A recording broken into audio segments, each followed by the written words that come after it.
sudah memastikan diri saya untuk hidup di jalan, dan juga pasti resikonya saya udah tahu gitu ya, berurusan dengan pihak yang berwajib.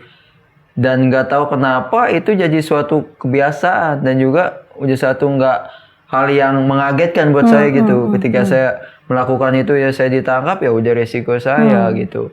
Kalau masuk polsek Polres mungkin udah ibaratnya Jabodetabek ini udah pernah saya injak mungkin dari. Hai sahabat Crosstalk, bersama saya Grace Kusno dalam bincang-bincang Crosstalk.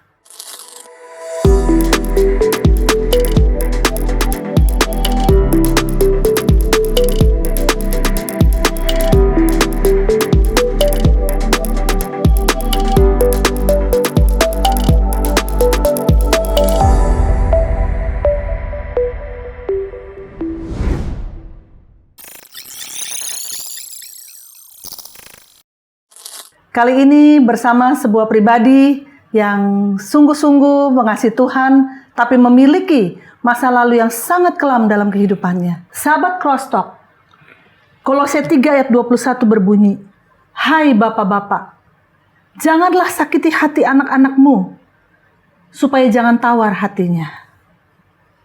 Peranan orang tua, khususnya seorang bapak, begitu amat penting dalam perkembangan hidup anak-anaknya. Kisah hidup seorang anak yang telah ditinggalkan ayahnya sejak usia sangat muda, kecil bahkan dalam usia yang masih kecil, berbekas terlalu mendalam dalam kehidupan pribadi narasumber yang akan kita dengarkan kesaksiannya. Saya perkenalkan Oliver Sihotang.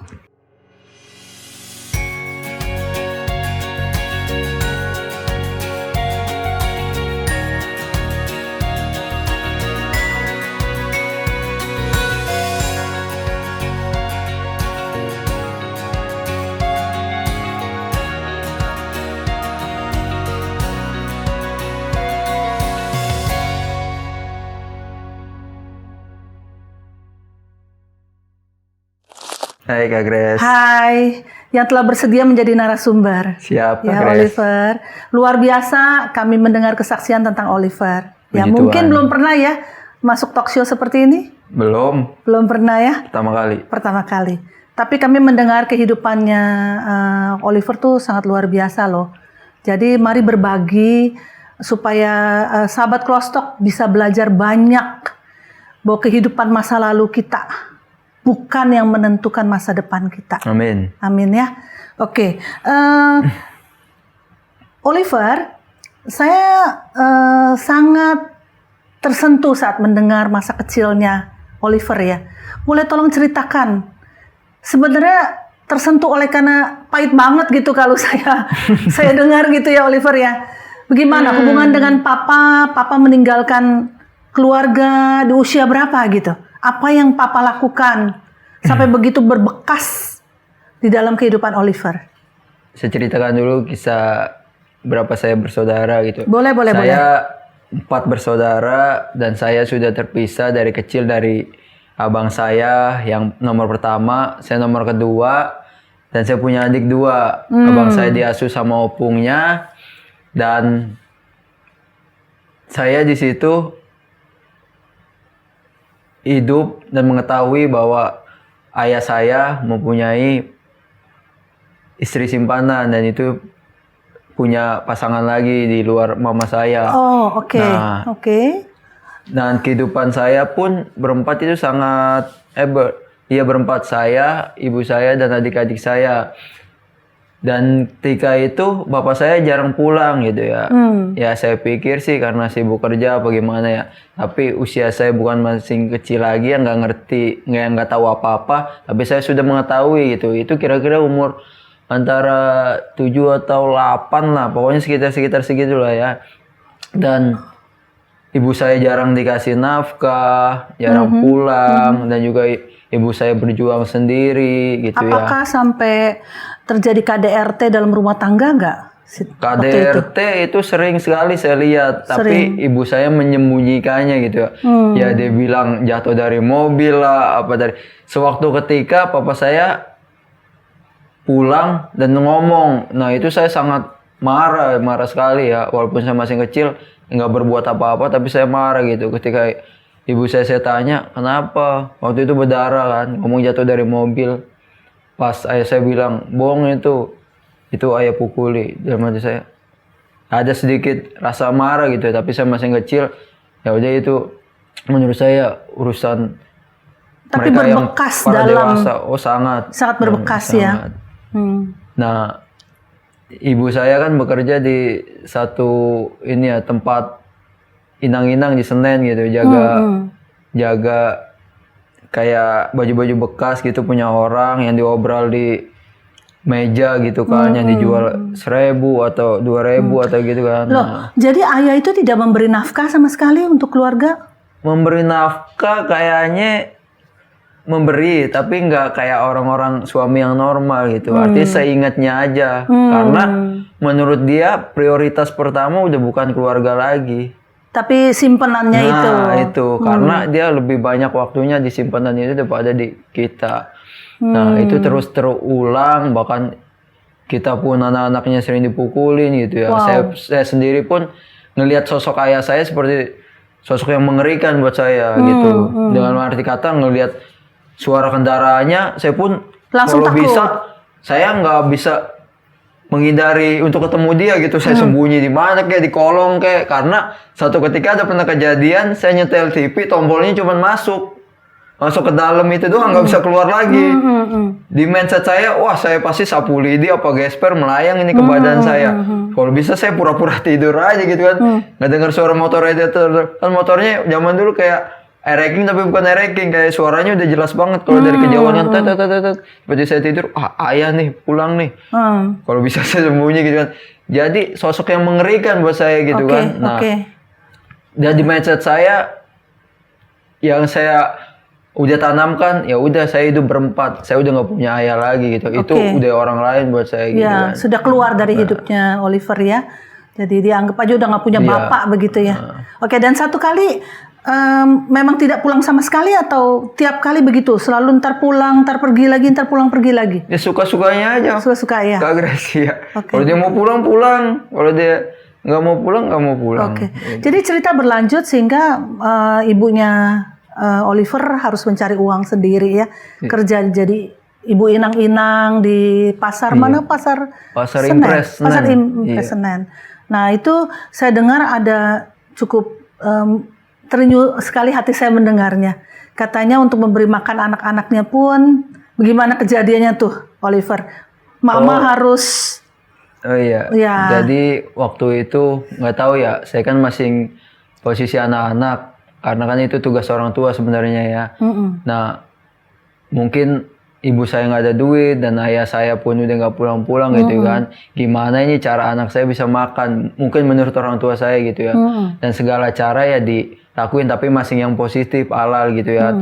Dengan tidak mengurangi urat malunya, tidak merasa dia malu sebagai orang tua, umur makan di jalan. Nah, ada satu tukang ikan gitu ya, nggak tahu ikan apa gitu.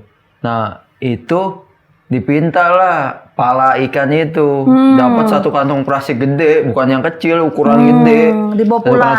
Gede dibawa pulang.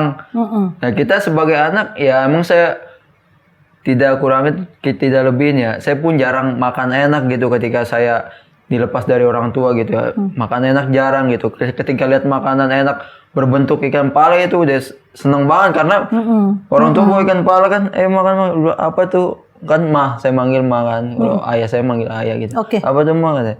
Ini ikan katanya. Padahal palanya semua. Iya. Kok ikan tapi bentuknya pala Kepalanya semua. Ini dari mana? Saya bilang kan beli gitu. Ya cerita lah, ini minta di tukang ini pala, ya udahlah kita olah yang kita makannya gitu lah. Jadi seringnya seperti itu ya Oliver ya. Harus mengambil dari di pasar, mungkin sisa-sisa yang dijual gitu ya. Termasuk sayur-sayur mungkin yang udah kurang begitu segar gitu yang saya dengar ya. Apa yang bisa dibawa, dia bawa pulang. Yang masih layak dibawa pulang gitu. Dan saya sebagai anak waktu itu masih kecil, tapi saya mau berontak gitu. Aduh, betul-betul hidup dalam kemiskinan lah. Gak bisa nih gini terus. Saya ngerasa ketekan. Kalau mau bilang luka nggak berdarah ya ini menurut saya gitu. Begitu. Ada kesakitan yang nggak ngeluarin darah tapi bener-bener Di dalam. Nah sangat, aduh. Sangat berdarah. Iya. Makanya saya meninggalkan semuanya itu. Nah posisi yang paling parah lagi ketika saya di tempat tinggal yang harusnya nyaman kan, tempat yang paling nyaman itu rumah gitu ya. Ketika kita capek dan kita habis ngapa-ngapain beristirahat. Nah di tempat yang paling nyaman pun kita nggak bisa. Tempat tinggal sebulan kita pindah, ada 10 kali kita pindah. Karena apa, Oliver? Karena nggak bisa bayar kontraknya? Ya atau itu gimana? bukan karena kita bosen, bukan karena tetangga kurang ramah ke kita, enggak, karena kita nggak mampu bayar. Sedangkan orang tua, ibu saya kerja sendiri dan saya pun masih usia berapa gitu ya, nggak bisa ngelakuin apa-apa. Saya cuma berangkat sekolah ngelihat semuanya itu terjadi, berangkat sekolah ngeliat semuanya itu terjadi gitu. Jadi saya pun sekolah nggak pernah jajan. Saya dikasih jajan 500 perak, kita bagi 2 sama adik saya. Saya pun jagain adik saya, dia dapat 300 perak. Yang enggak dapat 200 perak. 500 perak kita bagi 2. Itu terus. Aduh kata saya.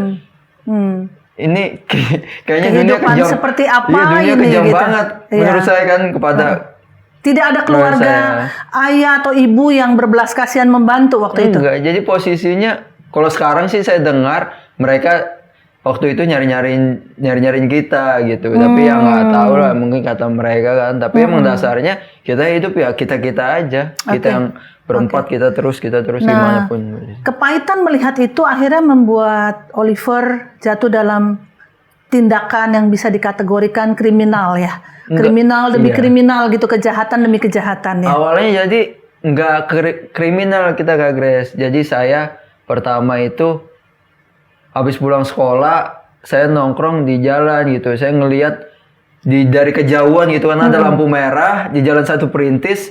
Saya dari kejauhan ngelihat gitu. Saya kan pulang sekolah selalu naik mobil 03, iya Metro Mini tuh, Metro Mini 03 kan.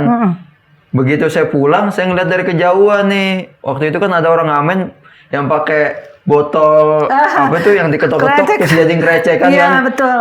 Dia cuman gini-gini doang, cek dikasih duit sama orang kan. Kasih duit. Pengamen lah ya. Iya, kok nyari duit gampang banget orang ini ya. Nah, ikut-ikutan tanpa pengetahuan orang tua saya ikut-ikutan. Saya nanya dulu ke orang itu dari apa sih bang gitu kan? Ini dari botol ini, dari ini katanya. Ya udah saya buat kan, akhirnya saya ngamen di jalan itu. Kok nyari duit kayak gampang gitu ya? Saya dapat receh-receh banyak tuh 30 apa berapa tuh. Begitu sejam saya balik ke rumah, itu saya udah kayak gangsingan. Balik ke rumah, balik ke rumah. Iya. Nah, sehari bisa dapat berapa tuh Oliver? Penasaran nih. Nggak tahu saya tuh, pokoknya di situ mulai berubah lah kehidupan kita, mulai berubah. Tadinya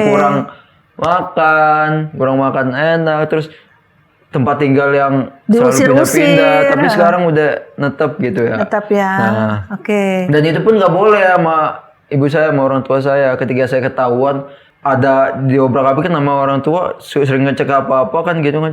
Ketahuan ada duit receh-receh itu kan. Tanya dari mana gini. Ya saya bilang sama ibu saya kan, ngamen gitu. Diomelin nggak boleh gini. Ya maksudnya saya sekolah aja gitu. Ya udah saya ngotot menentang gini. Saya bilang nggak mau lah, saya bilang ngapain lo saya hidup susah-susah gini terus kan gitu. Tapi ini tetap di sekolah dan ngamen. Iya. Waktu itu masih SD ya? Masih SD ya. Dan akhirnya lulus SD? SD waktu itu enggak. Kan kelas 3 SD, terus sampai kelas 5 saya berhenti. Yaitu saking saya begauli jalan, keenakan ngamen-ngamen, ketemulah sama anak-anak yang baru. Sama anak baru kan, yang dunianya mulai naik lagi, bukan pengamen, banjing loncat. Oke. Kalau pengamen itu istilah katanya masih belum kriminal ya. Cuma ya sering kena razia. Dikejar-kejar sehingga takut lah ya. Orang tua juga takut kan. Ya, selamat atau tidak gitu kan. Lalu ini naik tingkat nih ceritanya. Lalu masuk dunia kriminal, bajing loncat. Iya, bajing loncat. Awal kan ada ngobrol sama dia kan, sama teman baru ini kan. Akhirnya ada mobil itu dia naik, turunin berapa barang kan, gue bilang bawa pakai motor, pakai ojek, kadang pakai bajai, kadang pakai taksi kan, dikiloin sama mereka, terus hasilnya kelihatan dan duitnya pun bukan receh lagi, udah kertas gitu kan. Menurut saya, waduh, makin enak nih nyari duitnya, makin kehidupan makin beda kayaknya nih kan, ketika saya nyoba ini Oke, kan. jadi tergoda untuk Ya, coba. udah ratusan kan, ya tergoda buat itu, ya lumayan lama. Dan sekolahnya jadi berhenti sejak bisa dapat penghasilan besar itu langsung nggak mau sekolah. Ya sekolahnya mulai agak ini, mindset saya gini, ngapain sih sekolah? Kalau hidup pun nanti susah juga. Pikiran saya, mendingan saya nyari duit aja lah. Iya. Nah dari bajing loncat kemana lagi tuh, Oliver? Bajing loncat, lari ke ini, sembari bajing loncat, sembari ya ada kayak nyopet. Nah lo, wow. Iya, kita nyopet. Jadi kayak ada suatu musik orkes gitu. Apa karnaval, apa ulang tahun apa gitu kan. Itu juga lewat temen. Pokoknya ketika temen yang saya deketin dia kriminalnya beda gitu. Nah nanti saya ikutin gitu. Nyopet, pokoknya nyopet bajing loncat. Nah itu.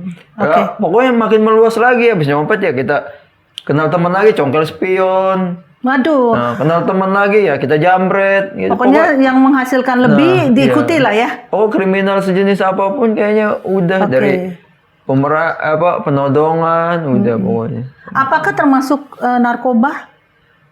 Nggak sampai level itu atau? Kalau narkoba temennya kriminal pasti udah masuk ke situ. Kagres. Narkoba itu saya udah sejenis narkoba apapun, dari sabu, ibaratnya ganja, yang paling parah saya obat-obatan. Itu pemakai? Pemakai. Saya obat-obatan itu sehari bisa 30 butir. Waduh. Iya. Dan itu dibeli dengan uang kejahatan yang dilakukan. Itu. Wah, sahabat Crosstalk, ternyata dari satu kejahatan kepada kejahatan selanjutnya, semakin meningkat kepada kejahatan selanjutnya lagi.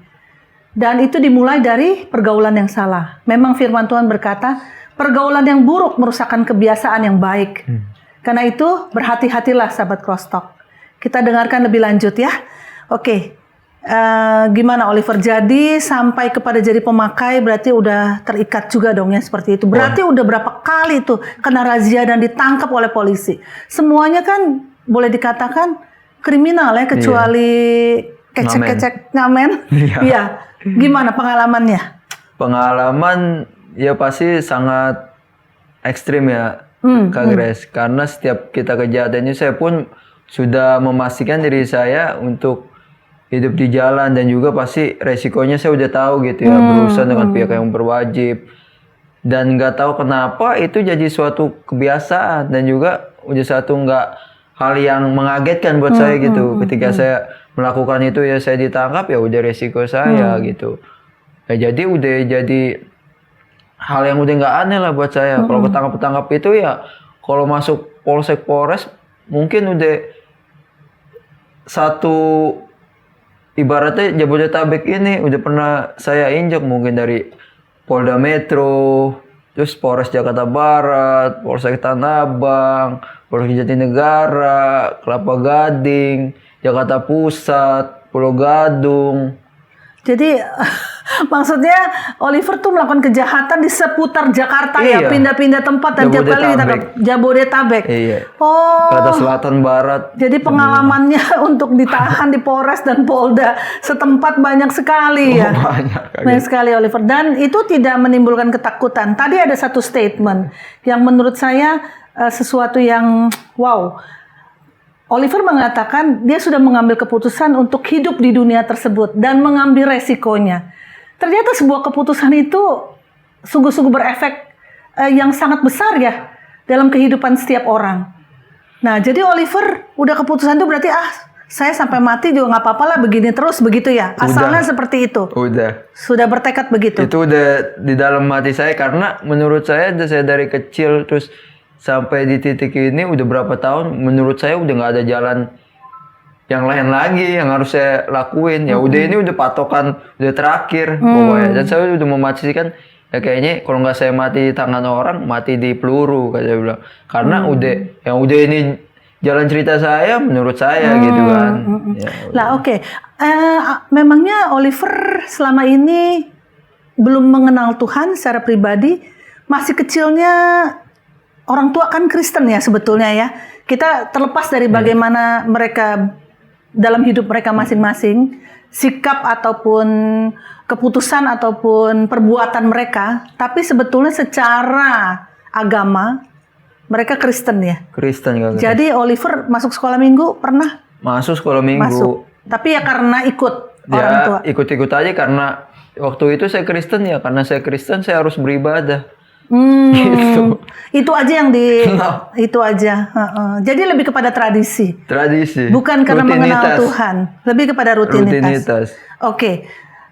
Baik. Jadi bagaimana kisahnya sampai akhirnya Oliver bisa keluar dari jeratan ataupun ikatan perbuatan yang sebetulnya sangat tidak berkenan kepada Tuhan tersebut? Jadi sebelumnya saya sempat mengalami perjumpaan pribadi ya di dalam satu sel itu ketika saya ada kasus berulah ribut dengan tahanan yang lain, saya dimasukkan satu sel tikus dan saya ngerasa situ ada satu pribadi yang sangat mengasihi saya gitu, yang menghampiri saya gitu. Ketika semuanya yang udah saya kelola dari pertemanan sampai hubungan cara pribadi, pasangan hidup gitu, semua meninggalkan saya gitu. Di situ saya memikir saya seorang diri gitu. Kerasa saya, aduh, hidup kok sekeras ini gitu ya. Sampai di satu sel kan, kalau udah kita kesendirian yang hening terus satu sel yang kita nggak bisa beradaptasi sama siapa-siapa kan kita berpikirnya tambah ini lagi kan. Nah, ada satu perjumpaan pribadi yang menurut saya ada yang menawarkan diri gitu kepada saya untuk mengurangi beban saya, untuk saya ingin ngikut dia gitu, menunjukkan jalan-jalannya gitu. Yang itu saya dulu yang nggak kenal firman gitu. Nah, jadi saya mikir, wah ini siapa sih sosok ini gitu kan. Jadi Oliver di ruang sempit iya. Sendiri waktu itu ya. Penjara itu sel tikus. Sel tikus. Iya. Oke, di tahanan sel tikus karena berlaku bandel. Ruangan orang bermasalah. Ruangan orang bermasalah dimasukkan ke dalam sel tikus itu, merasa sendiri. Iya. Semua meninggalkan, yang disebut sahabat meninggalkan, kekasih hati pun juga nggak peduli lagi. Nggak ada. Tinggal Oliver. Tiba-tiba ada satu pribadi ya, yang tiba-tiba hadir di situ begitu ya, dan mengatakan bahwa ini aku, tidak akan meninggalkan engkau gitu ya. Kurang lebih seperti itu bukan Oliver? Iya benar. Gitu ya. Lalu Oliver tanggapannya apa? Tanggapan saya sih waktu itu saya tidak menghampiri gitu ya. Saya hanya jadi posisi saya tidur. Jadi bayangan itu semua jadi ruangan yang sangat luas gitu dan kayak ada pokoknya sinar-sinar gitu. Nah, saya dengerin dia berbicara aja gitu. Masih ingat bicaranya apa, Oliver? Ya itu pokoknya tadi kalau ibarat di firman Tuhan itu ya, itu namanya di firman Tuhan itu kalau nggak salah di Matius 28 ayat 11. Marilah kepadaku semua yang letih lesu dan beban berat, aku akan memberikan kelegaan kepadamu. Nah itu posisi saya kan di situ waktu itu nggak tahu firman gitu ya, tapi nah inilah firman ini sebenarnya yang berbicara kepada saya, tapi saya kan belum tahu. Ya saya cuma menonton aja gitu. Ya dengerin dia berbicara aja gitu. Ya udah proses itu ya udah lewat. Karena gitu. Oliver nggak, ya nih Tuhan, ini aku gitu enggak ya? Aja. Masih diam, masih pasif ya. Iya. Oke. Lalu selanjutnya gimana, Oliver? Gimana? Ya selanjutnya saya kan bebas, namanya hukuman pasti hukuman di Indonesia kan pasti ada jangka waktunya gitu ya. Saya bebas gitu kan. Nah, berapa bulan kemudian saya melakukan lagi gitu. Nah, menurut saya di sinilah titik saya terasa tertegur benar sungguh-sungguh gitu ya, lewat peristiwa yang saya masih diselamatkan gitu ya. Yang saya juga udah ibaratnya udah segala masa harusnya mati saya masih selamatkan. Saya juga pernah ditembak dari sini tembus ke sini. Saya masih ibaratnya masih selamat gitu ya ibaratnya. Oh begitu. Kayaknya ada maksud Tuhan buat hidup saya gitu ya. Ketika saya mengandalkan kekuatan saya pun saya nggak bisa ngelihat segala sesuatunya, nggak ada yang jadi gitu. Oke. Jadi kemampuan berkesimpulan seperti yang barusan Oliver sampaikan itu muncul sesudah pertemuan dengan Tuhan di sel tikus itu ya. Nah itu saya ingat-ingat lagi. Jadi Nah, ingat-ingat lagi. ingat-ingat itu terus berapa bulan kemudian kejadian lagi gitu. Oh menurut saya udah nggak bisa di jalan saya sendiri gitu. Berarti ada satu pribadi yang masih mengasihi saya ini. Makanya saya ingat, wah Tuhan, saya masih punya Tuhan gitu. Ya, dan saya nggak boleh begini Nah, terus. iya. Padahal sebelumnya udah bertekad, inilah hidup saya. Nah. Ya, saya memang udah ditakdirkan seperti Iya. ini. Tapi perjumpaan dengan Tuhan membuat Oliver Ya punya pengharapan yang punya baru lah. pengharapan, berproses, punya pengharapan, harus berubah, tidak bisa hidup seperti itu. Iya. Dan selanjutnya apa yang Tuhan buat, yang buat Oliver lebih lagi secara tajam menyadari betapa Tuhan mengasihi Oliver. Ya pasti saya ini dulu ya, pengakuan dosa gitu.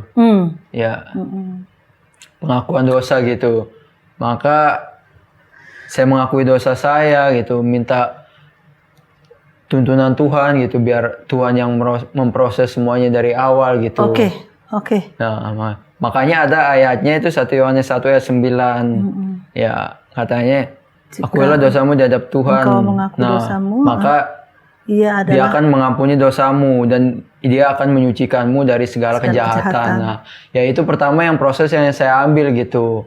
Jadi ketika saya buka-buka nama Tuhan telanjang-telanjangan gitu, saya tahu nih Tuhan malah mengetahui, tapi Tuhan juga mau kita akui gitu atas kesalahan kita gitu. Yeah. Saya minta, ya Tuhan ampun Tuhan gitu kan. Saya mau Tuhan yang berproses atas kehidupan saya gitu. Saya serahkan semuanya ke dalam tangan Tuhan gitu ya kan. Dan saya percaya sepenuhnya gitu ya. Oke. Ya kan? Ya. Makanya Tuhan bertindak lah ya kan. Nah, percayalah pada Tuhan dengan segenap hatimu. Nah, maka Dia akan bertindak. Nah, disitulah makanya ketika saya berdoa ya kan, menyertakan Tuhan, Mengakui kesalahan. Tuhan yang tuntun gitu, yang punya otoritas satu-satunya dalam kehidupan saya. Makanya Tuhan bertindak. Nah, begitu diponis, saya begitu hakim tanya kan gini-gini, ya saya bilang gini, pas yang lebih saya heran-heran lagi akan yang saya lihat gitu, pekerjaan Tuhan ini pasti pekerjaan Tuhan, gak mungkin pekerjaan siapa-siapa gitu. Ketika saya mau diponis kan, dituntut 1,5 tahun. 1,5 tahun, bilang banding saya bisa tinggi, bisa 1,3 gitu ya kan. Ya saya bilang, hakim itu nanya kepada saya, Saudara Oliver, ya kan, masih kenal saya, kata dia kan gitu. Oh iya Pak. Entah sudah berapa kali ketemu hakim itu rupanya. Terus ya. gimana, kamu mau minta keringanan pada hari ini, kata gitu kan. Siapa yang mulia, saya bilang kan, saya tidak minta keringanan dan saya pun mengakui kesalahan saya. Makanya saya bilang, masih ingat kata saya, tuntutlah saya selayak, hukumlah saya selayaknya saya dihukum gitu. Okay. Nah langsung hakim itu nanya, kamu serius nggak minta keringanan? Kamu nggak kasihan sama adik-adik kamu, orang tua kamu di belakang? Saya bilang lagi pada hakim itu, justru saya mengasihi keluarga saya dan saya mengasihi hidup saya dan saya mengakui kesalahan saya. Makanya saya minta selayaknya saya dihukum gitu. Karena saya mengakui akan kesalahan saya. Oh seperti itu. Jadi kamu sudah kekeh ya, nggak minta keringanan. Siapa yang mulai saya? Oke, Oliver. Jadi ini adalah kali pertama di mana Oliver mengaku semua kesalahannya. Malah minta ya udah tuntutlah. Ya seterah maksud saya. Terserahlah gitu kan. Ini sungguh sebuah perubahan yang radikal, bukan? Karena dengan perjumpaan dengan Tuhan di sel tikus tersebut, Oliver bisa bersikap sedemikian di hadapan hakim. Menurut saya ini perubahan yang hanya bisa dikerjakan oleh Tuhan. Ya. Lalu gimana reaksi dari hakim? Ya pas hakim itu langsung membacakan putusan gini kan, namanya dibacakan atas kejahatan gini, Saudara Oliver dituntut sekian, dan kamu diponis 10 bulan gini, tek. Wow. Terus saya terning, saya salah denger gak sih ini maksud saya bilang salah denger gak sih Terus dibilang lagi ini, saya nanya lagi, Bang putus berapa tadi? Saya nanya sama keluarga kan, diponis berapa tadi? Saya bilang 10 bulan, bener 10 bulan. Ya udah saya di situ. Oke. Puji Tuhan saya bilang ya kan, berarti benar-benar Tuhan menyertai saya gitu kan ketika saya udah berbuat. Nah di situ saya udah pastikan, Ya udah di situ udah ada pikiran saya harus berubah gini. Iya, iya. Begitu saya keluar, saya harus nyari kerja yang benar. Nah, itu pertobatan terjadi pada saat itu ya. Menyadari betapa memang Tuhan itu hidup. Tuhan telah mengubahkan hati Oliver. Oke, Oliver, saya teringat tuh ya, sebelumnya kan Oliver ada cerita. Bahkan sampai terikat juga dengan narkoba ya. Iya, Sehari agak. bisa makan berapa? 30 butir. Obat-obatan. Iya. Itu bukan kalau orang bunuh diri baru minum 30 butir. Nggak tahu. Tapi menurut saya nikmat aja. Nikmat.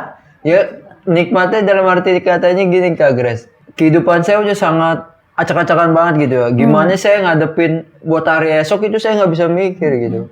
Saya butuh pemikiran yang santai gitu, yang rileks gimana rasanya saya bisa dapetin Iya, itu. iya. Ya saya obat-obatan. Oke, jadi memang karena sebelum itu belum kenal Tuhan ya Oliver. Belum. Jadi nggak tahu jalan keluarnya. Nggak tahu. Nyarinya ya jalan pelepasannya lewat obat-obatan itu ya. Iya. Nah sekarang sesudah ikut Tuhan, setelah perjumpaan dengan Tuhan di sel tikus, ngalami Tuhan begitu banyak, bagaimana kasus dari keterikatan terhadap narkoba itu? Jadi awalnya kan saya sering beribadah gitu ya, mengenal firman Tuhan gitu. Banyak lagi disingkap-singkapin lewat firman Tuhan gitu. Gimana Roh Kudus itu mau bekerja di dalam kehidupan kita? Kita mengundang Roh Kudus gitu. Buat berencana dalam kehidupan kita, menuntun kita. Kalau tubuh kita aja kita kotorin. Bahkan ada kata firman Tuhan, muliakanlah Tuhan dengan tubuhmu gitu kan. Nah, saya masukin itu obat-obatan ke dalam tubuh saya gitu. Saya minta tuntunan Tuhan, Tuhan tolong tuntun saya, Tuhan berkati saya, tolong jagain keluarga saya. Bisa gak Kak?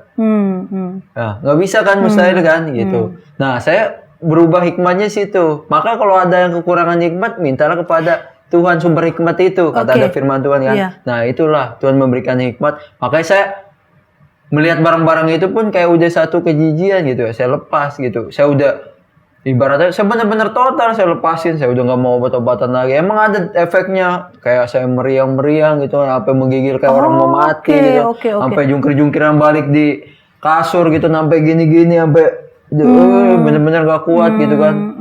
Nah. Jadi sebenarnya sesudah ikut Tuhan tetap terasa ya, keinginannya itu tetap besar ya. Ada pasti Kak, ada dari teman-teman, dari lingkungan, pasti ada yang menawarkan gitu. Tapi ya tetap saya lagi bilang hidup saya mau berubah gitu. Saya mau lepasin semuanya gitu kan. Kalau di dalam sel 10 bulan itu juga nggak boleh kan? Nggak ada yang dapat dari mana obat-obatan tersebut selama 10 bulan di dalam. Enggak, emang kalau di sel itu kayak kita masuk sel itu semua luka pun jadi sembuh. Emang itu ada kayak apa sih kayak air itu pun air penjara itu kayak air udah mujarab gitu. Kak Grace. Kayak kita luka-luka nih, kita siram air penjara itu, sembuh. Nggak tahu kenapa. Emang udah habitatnya. Wah, ini saya baru dengar. Iya, benar. Oh, jadi kalau Luka-luka, sakit selama- apapun gitu. Ketika kita guyurin air penjara, itu hilang, sembuh. Sakit, luka-luka, apa. 10 bulan itu Iya. jadi tidak terlalu mencari narkoba, tapi sesudah keluar dari penjara, godaan datang, Iya. keinginan untuk mengkonsumsinya muncul lagi. Enggak. Keinginan udah nggak ada. Tinggal kita ini aja apa cara ngelepasnya, bener-bener nggak kelepas. Cuman kan tawaran dari teman-teman kadang-kadang ada. Iya, Nah, maksudnya gitu. tapi tetap ada yang dalam tanda kutip orang suka sebutnya sakau. Iya, sakau. Sakaunya tetap terjadi di Masih Oliver. nggak ada lah pasti. Oke, Sakau ada. tapi Oliver bertekad karena kebenaran firman Tuhan, saya harus berhenti Iya. sekalipun sakau. Iya. Begitu ya. Dan ternyata hal itu mungkin. Ya mungkin. Nah, luar biasa. Karena kan posisi dalam kita nggak dapetin gitu ya. Ketika di luar pasti mudah buat kita gitu. Tapi balik lagi kepada kita. Karena saya berpikirnya gitu, gimana Tuhan mau bekerja dalam kehidupan saya. Gimana saya mau mengundang Roh Kudus bekerja. Satu-satunya punya otoritas buat menuntun kehidupan saya gitu. Ketika saya kotorin itu dengan obat-obatan, dengan asap rokok gitu kan. Begitupun dengan rokok. Saya sehari bisa 2 bungkus gitu kan. Nggak mungkin saya isep rokok sendirian saya kantongin. Pasti kan kalau teman-teman datang ngambil gitu kan. Tahu-tahu habis 2 bungkus gitu kan. Nah, pikiran saya emang awalnya saya nyari ketenangan gitu kan, ketenangan. Tapi saya udah dapat ketenangan yang sesungguhnya itu daripada Tuhan. Ya, berarti saya udah nggak butuh ini semua gitu kan. Ide yang luar Dari biasa. obat-obatan, rokok, alkohol, ya udah saya lepasin bareng-bareng semua. Ya puji Tuhan, Tuhan sanggup tolong gitu kan. Hikmat yang luar biasa ya. Dan hikmat itu berasal dari kebenaran firman Tuhan. Ya, sahabat Crosstalk, kita melihat bahwa tidak ada yang mustahil ya. Kalau dibilang, aduh saya drugs addict, nggak mungkin saya bisa sembuh. Tidak ada kata tidak mungkin. Ya, bagi orang yang mengikut Tuhan Yesus yang memungkinkan itu. Asalkan kita punya tekad, kita punya respons yang tepat untuk kita mau berubah. Bagian kita adalah memberi respons, memiliki keinginan, kemauan, sisanya Tuhan akan bekerja bersama-sama dengan kita. Sehingga apa yang kita seolah tidak bisa lawan secara manusia, dimungkinkan oleh karena Roh Allah yang bekerja di dalam kehidupan kita. Luar biasa, Oliver. Terima kasih, semoga banyak anak-anak muda yang menonton atau menyaksikan bincang-bincang kita ini, khususnya perihal drugs atau obat-obatan terlarang, akan terinspirasi dengan kesaksian Oliver. Sahabat Crosstalk, tidak ada yang mustahil bagi Tuhan untuk mengubah hidup manusia. Amin. Masa lalunya terlalu kelam buat hidup Oliver. Dari kecil tidak mengalami kasih Bapa. Bagaimana dia bisa merasakan kasih Tuhan? Kasih Bapa yang begitu penting dalam kehidupannya aja tidak dia rasakan. Kepahitan demi kepahitan, keputusan yang salah demi keputusan yang salah telah dijalaninya. Tapi tidak ada yang mustahil. Manakala orang bertemu secara pribadi dengan Tuhan, saat itulah terjadi kelahiran yang baru. Saat itulah sebuah benih ilahi timbul dan muncul di dalam hatinya sebagai sebuah kelahiran yang baru. Yang lama sudah berlalu, sesungguhnya yang baru telah tiba. Dan itu yang dialami oleh Oliver, sahabat Crosstalk yang dikasihi Tuhan. Apapun juga yang menjadi masa lalu kita, kejahatan apapun yang kita buat, sehitam apapun hidup masa lalu kita, percayalah bahwa Tuhan peduli. Dia bisa mengubahnya sebagaimana firman Tuhan dalam Yesaya 1 ayat 18. Marilah, baiklah kita berperkara firman Tuhan. Sekalipun dosamu merah seperti kirmisi, akan menjadi putih seperti salju. Sekalipun berwarna merah seperti kain kesumba, akan menjadi putih seperti bulu domba. Rindukah, sahabat Crosstalk, engkau mengalami perjumpaan dengan Tuhan Yesus yang mampu mengubah hidupmu menjadi baru? Itulah yang dialami oleh Oliver. Terlalu sulit bagi dia untuk berubah sebelumnya. Tapi ternyata tiada yang mustahil bagi Tuhan. Amin. Kita akhiri perjumpaan kita dan akan dilanjutkan dalam bincang-bincang selanjutnya bersama dengan Oliver. Apa yang akan dia lakukan setelah kejadian yang mengubah kehidupannya? Apakah dia kembali kepada hidupnya yang lama? Atau dia sungguh-sungguh mengalami pertobatan yang benar adanya? Sampai jumpa dalam bincang-bincang Crosstalk selanjutnya bersama Oliver Sihotang. Pas keluar dari penjara saya melamar pekerjaan. Emang namanya kita bekas label begini dan juga kita nggak punya ijazah apa gimana kan. Tapi tekad saya tetap berharap kepada Tuhan. Tuhan pasti buka jalan. Iya. Terus menjadi inspirasi buat teman-teman yang dulu nakal-nakal. Ada nggak yang sudah berubah?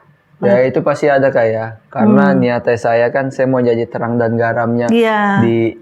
Untuk apa kita menjadi terang dan garam dunia kalau kita ditempatkan di satu tempat yang emang udah terang gitu, nggak ada isinya gunanya. Udah orang terang semua. Kalau udah nggak ada gunanya gitu kan. Makanya saya betul. bilang tadi ketika kamu masih bisa diwarnai, pintar-pintarlah cari komunitas yang benar. Tapi ketika kamu bisa mewarnai orang, ya kamu siap bergaul dengan siapa aja. Betul. Nah, sahabat Crosstalk, agar kesaksian ini dapat menjadi berkat kepada lebih banyak orang, yuk likes and share video ini kepada keluarga dan sahabat lainnya. Bagi sahabat Crosstalk yang mendapatkan berkat oleh kesaksian ini, mari berbagi di kolom komentar. Dan subscribe agar tidak ketinggalan kesaksian lainnya.